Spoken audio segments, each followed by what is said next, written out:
I'm Jason Sipp from Morningstar. The bucket approach to portfolio management has been garnering interest among retired and soon-to-be retired Morningstar.com readers, but a few of those readers have told us it might be a little bit involved for them. Here to talk about how you can make a bucket approach in your portfolio with fewer moving parts is Christine Benz, our Director of Personal Finance. Christine, thanks for joining me. Jason, it's great to be here. Christine, you've written a lot of articles about the bucket approach. You put together some model portfolios. It is a very sensible approach, but there are some moving parts. Before we talk about streamlining it, though, let's just cover the basics. What is the bucket approach? I always like to be sure to attribute it to Harold Davensky, the financial planner in Florida, kind of the dean of financial planning. This is really his brainchild, and the key idea is that retirees need to segregate their near-term living expenses in cash accounts and keep them separate from their long-term portfolios. So the idea is that if they have their near-term cash needs covered, it's safe and secure. The longer-term assets can be invested in longer-term securities, and they might experience some volatility, but retirees can probably put up with that, knowing that their near-term cash needs are covered. So that's the central idea. So there are behavioral benefits in the sense that you don't have to worry about those longer-term assets because you have short-term covered. Exactly. So this is a very sensible approach, but some readers would say, well, yeah, but it's maybe not quite as easy as it looks because you have different types of accounts, IRAs, as well as taxable accounts, for instance. You also have to maintain the buckets, so move money from one to another. And so understanding this, you have a few ideas how you might streamline that approach. Your first idea is to limit the number of buckets you have to just 2. That's right. In my model portfolios, I've used 3 buckets. So I've used a cash bucket, I've used a bucket 2 for intermediate term assets, and a bucket 3 for long-term assets.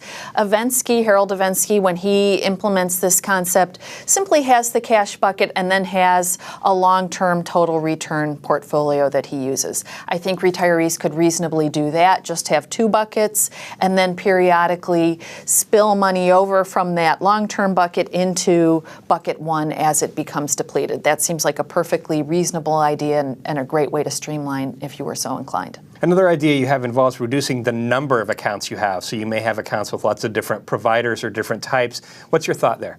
Well, the thinking is that if you do have, say, multiple IRAs in your name, you can collapse them into a single IRA. If you have 401ks with former employers, you can roll those over into IRAs.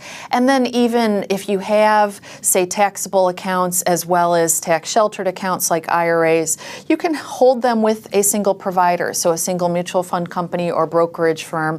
The advantage of that, and this is something that I like to do with my personal accounts, is that you can see all of those accounts on a single statement. You can see your asset allocation for that total portfolio. You can see your balance for that total portfolio. So that can be a helpful way to streamline the number of accounts. Unfortunately, because the IRS is what it is, most of us will come into retirement with multiple account types. So we'll have taxable assets, we'll have tax-sheltered assets, maybe Roth assets as well. And unfortunately, there's no way to further combine those account types, but there is a way to at least make sure that you don't have too many providers in the mix. Now, some of your model portfolios have as many as 11 holdings, but you say you could have some smaller buckets and you might also get some cost benefits as well. Absolutely. So one idea is to simply use broadly diversified index funds in place of some of the funds and more specialized exchange-traded funds that I've used in my portfolios.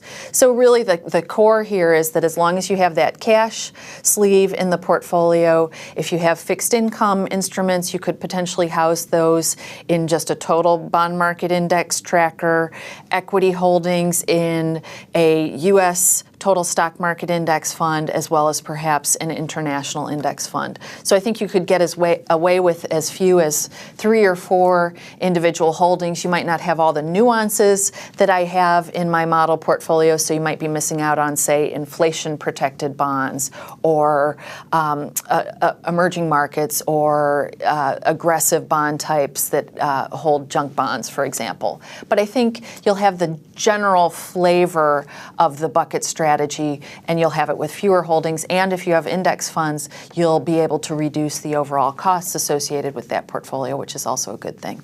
So let's talk a little bit about bucket maintenance, or how money might need to move from one bucket to another bucket to fund those living needs. First of all, why would you and why do you and when do you need to do that bucket maintenance? Well, bucket maintenance really means that this bucket one, as you're spending the money that's in it, is going to become depleted at some point. So on an ongoing basis, you need to make sure that it is getting refilled.